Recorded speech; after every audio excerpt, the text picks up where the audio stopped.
Welcome to another episode of Video Game Reviews, and today we're going to be talking about Star Renegades on the Nintendo Switch. So, I gotta tell you, the art style for this game is really what drew me in. I dig it. You know, maybe it's not going to be for everybody, but I thought it looked super cool, so I thought I'd give it a shot. And having owned this game, although disclaimer, I have not completed this one.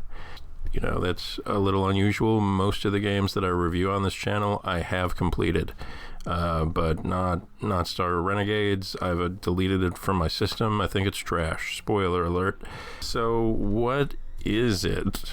It's a roguelike, menu-driven role-playing game. It's like a roguelike JRPG almost. And here's the thing. I'm pretty much over menu-driven battles unless it's a strategy role-playing game like a Shining Force or a Final Fantasy Tactics, something like that.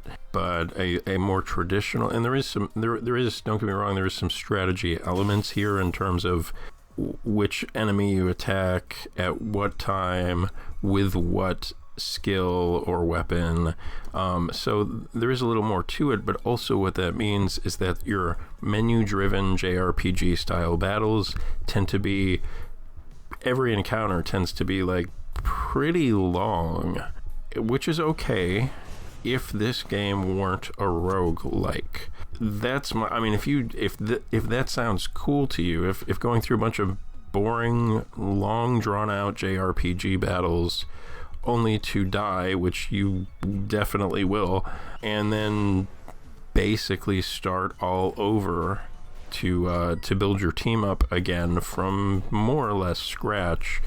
If that sounds like an awesome time to you, then hey, this is your game. But almost nothing about that sounds appealing to me at all. So this was very much not my game. You know, I got into it at first, and after I, died and realized that I was basically going to be starting all over again, I gave it a few shots and I was like, hey, this could be, could still be good.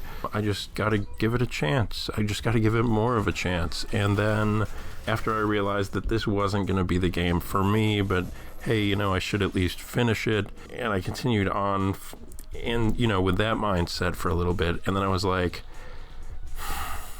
I just settled on the fact that, I hate this experience. I don't like grinding, but then you don't really grind in this game, to be fair, but it takes a really special JRPG, and I used to be a JRPG fanatic, back in the 90s mostly, and maybe the very early 2000s, but since then it takes, I don't even know what it would take. I don't even know if there's a JRPG that could possibly come out that would be exceptional enough for me that I would really get into it these days. But anyway, this isn't it. So anyway, thanks for tuning in. Please like, subscribe, and click the little bell, and I'll see you guys next time. Appreciate you. Bye-bye.